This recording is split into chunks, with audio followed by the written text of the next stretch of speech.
As you know, as it were, the season has just ended. The national teams have shut down for the year, but this gives us an opportunity to review performances through the year. We've played 2 matches in the last couple of weeks, the one in Calabar and the one in London against the Italian national team. And if you look at the 2 games, you could see that the profiles are different. Of course, the competitions were different, but also the games were different in terms of approaches. We've received reports from outsiders, but we are going to sit down with the coaches and the federation, of course, to review all this. But going to the World Cup and given the target we are setting for ourselves, as you know, every game is a learning opportunity. There are issues, just as players learn during games, we believe that coaches also learn during competitions. But of course, we'll be open to reviewing all options. And if Coach Keshi, who we believe has done a very good job so far to put this team together and taking it from AFCON up to this time, if he feels he needs additional technical support, we're going to give that to him.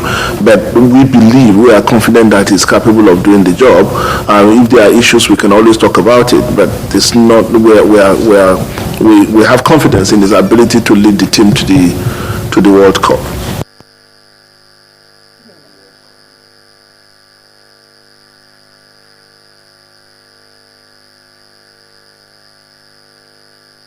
So we intend to see how an enabling environment can be created where those boys can be allowed to develop and become the future eagles of this country.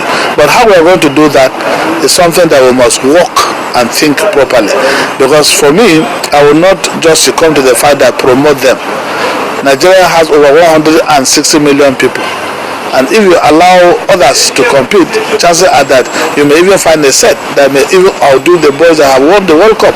So while I agree that we must nurture them, we should not go back and close our doors. Talents are bound outside there, and we should give every Nigerian an opportunity to compete with the very best. Good, very good one coming from Godfrey Gaya. That's while we're trying to keep this winning side of Golden Eaglets of Nigeria together, we shouldn't neglect talent discovery. Taya Salam has joined us now. Taya, I think that's a very, very important word from the House Committee Chairman. Yeah, absolutely important message, and it's very important. Like, these guys are very good players. There's no doubt about it. But we have enough talent in Nigeria. It's all over the country, and measures have to be put in place to ensure that these talents are discovered as well. Because you might just totally forget about these other people because the Golden Eaglets have won the World Cup. But it shouldn't be that way at all. And you've spoken very well on that issue. We should go out there, discover more talents, because as they grow up into the under 20s, the under 23s, the senior national team, we should, because he told me that this team, from the under 15 team, after the first team failed the MRI test. So imagine if we didn't put them together. It would have been a disaster, because that means you start scouting for players fresh and for a competition that is about to start. So these guys they did a very good job, and we're just hoping the job they've done doesn't end here. It has to continue. And then for Coach Stephen Keshi, the First Minister says he's the man for the job. Well, interesting story about Stephen Keshi. And one thing I've noticed is usually after qualifying for World Cup, this discussion always comes into play whether we should get a foreign coach. It's happened in our history. That would be go back and check it out. So I'm not surprised about this particular one. But according to what the Sport Minister is saying, he's saying Stephen Keshi, he's giving him his support basically. So we'll see how that pans out at the end of the day. But what I'm going to say is something about coaches, and I don't really subscribe to the fact that a foreign coach or a local coach has to handle. The best coach has to get the job. Okay, but I know success has got so many firsts, because if Coach Stephen Keshi didn't win the Cup of Nations and qualify this team, is so gone. Okay, quickly, let's take a look at what the papers are saying this morning. Front page of the Complete Sports is still Coach Stephen Keshi. Keshi reveals the Bosque influence. Yeah, that's a good one. That's absolutely Del Bosque. We know his antecedents in the game of football. So that's a good one. You want to know more on that story? Page 15 of the Complete Sports. Keshi again. Keshi Eaglets to get Eagles call-ups. That's a real good one. Okay. Yeah, we'll see about that. Okay, we're going straight to the soccer star now, and it's all about the Super Eagles pre-World Cup friendlies. Eagles lineup, Germany, Argentina, Holland. So this would be awesome if it happens. We saw they need more tests. Absolutely, we saw what one against Italy was fantastic. We saw a good team. We now know we have a reliable reserve team exactly that can come up. If Mikel is leaving, you're not scared. You can say John Ogu, go in there. Exactly. You know, you can call up on Sunday back, go in there and play. Exactly. That's a good one. Good one if these friendlies happen eventually. Messi wins third European Golden Shoe. That's not a surprise. Messi's dominated the football scene for almost a decade now. Liverpool offers Suarez to Real, and finally World Cup will be boring without me. That's according to Zlatan Ibrahimovic, the ever confident and Zlatan. Okay, last paper for review this morning. Front page of the Sporting Life, page 15. This story you can find, but on the front page it says Enyama armband belongs to Yobo. I think we're tired of hearing that. Yeah. They should either come to the team or they tell us he's no more playing for the Super Eagles. Player of the week, Onazi, is Africa's best. Lazio is appreciates fans' support. I tell you, Onazi, fantastic player, wonderful work rate. Best player on the pitch against Ethiopia and Italy for me. Okay, that's it. Well, I just want to go back to the Keshi issue. This foreign coach on-based issue. It's a recurring decimal. It happens every time. I just want to say, of all the African teams that qualified for the World Cup, 3 are foreign coaches. I'm talking of Cote d'Ivoire, Algeria, Cameroon. They all are foreign coaches. It doesn't really matter. While Ghana and Nigeria will be flying the home-based, the local coaches black. So it's not a matter of whether you're foreign or local. If you can do the job, then you get the job. That's the way I see this thing. So we'll see how this issue with Keshi pans out with the. Well, I think the Nigeria Football Federation they learned their lesson because Lars Lagerberg came. It was a very powerful PowerPoint presentation.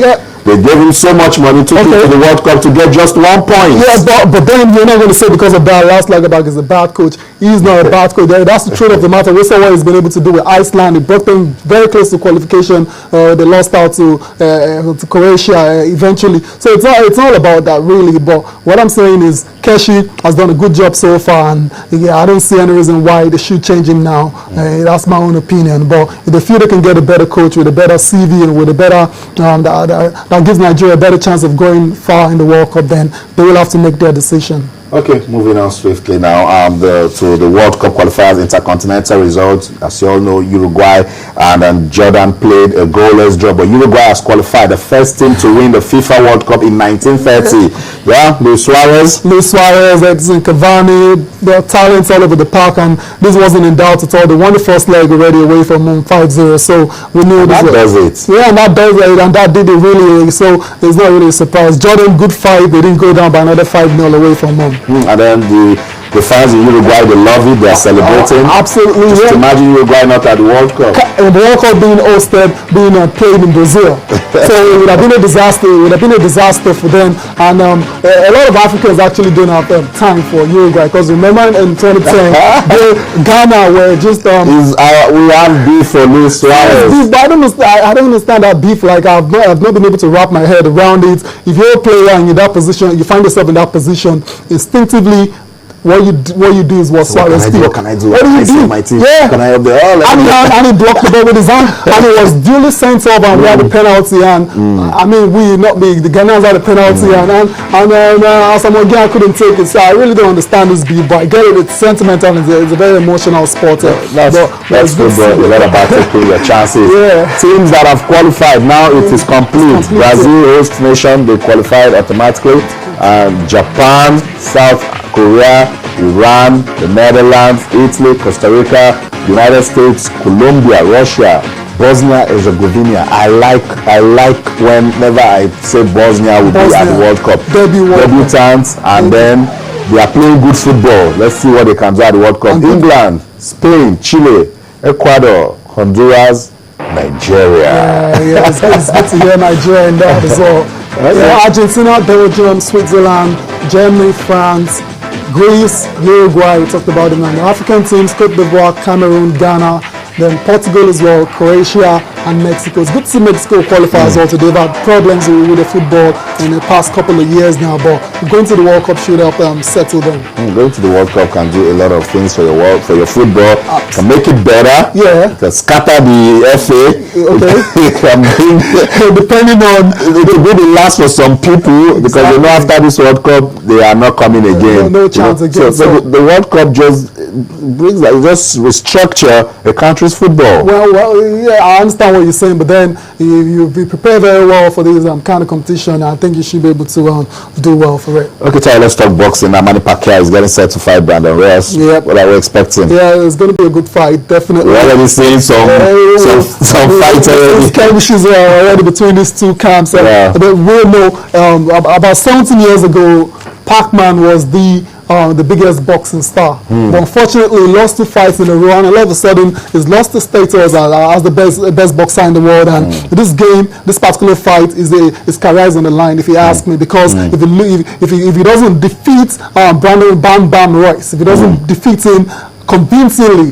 then I think you should just forget about that fight, because some of us are still really hoping for the fight between Manny Pacquiao and Floyd Mayweather Jr. It should come quickly, and we're tired of waiting. Yeah, we're tired of waiting, but he has to get his job done first of all in Miami. He's taking on Brandon Royce, who is a decent fighter. He has 31 wins, 1 loss, and 1 draw with 23 KOs. So, but Pacquiao it belongs to a different echelon when it comes to boxing. Pac-Man's 54 wins, 5 losses, and 2 draws, 38 knockouts. So Pacquiao has to do the job on Saturday in China. If he doesn't do it, then he should forget about it. Because right now they are points down because the Royce camp earlier at one point after Freddie Roach got kicked. Yeah, got kicked. That's 1 point down already. But listen to Freddie Roach after. Freddie Roach says, "Don't worry, Pac-Man will defend me in the ring on Saturday." And $80 million for Pac-Man. It's not about the money for this guy. He's made a lot of money in his career already. So.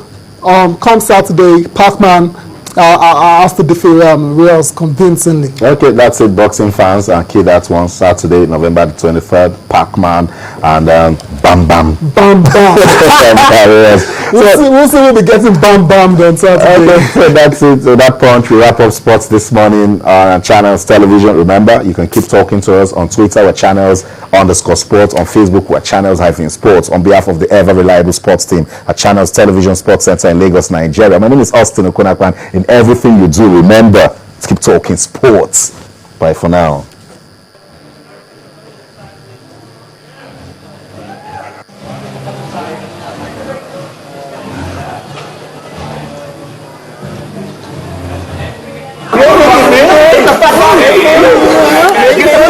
Get the fuck out of here, start shit.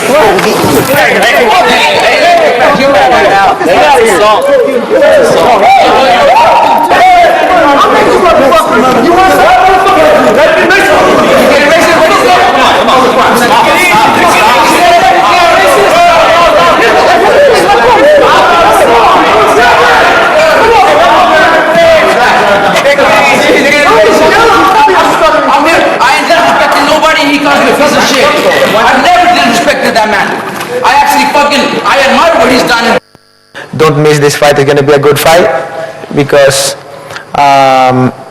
Reyes is saying he's hungry to win this fight, and I'm hungry to win this fight because I've been losing twice for the past, last year. Anyway, I'm doing my best to give a good fight and to win the fight, especially of what happened in my countryman, what happened in the Philippines there about the typhoon, and this fight. To all the people and families who are affected by the typhoon, this fight is for you. I think this camp is the best I ever been. I've been disciplined. I've been following diet. I've been doing everything I have to do to win, and been actually following the instruction of the corners, especially my coach Robert. Before I never did, but this time I did. And you guys Sundays gonna see great results. And everybody that think I'm just a tuna fight, I'm nobody's tuna fight. I'm nobody's sparring partner. I'm nobody's punching bag. Because the last time I believe, a punching bag don't punch back.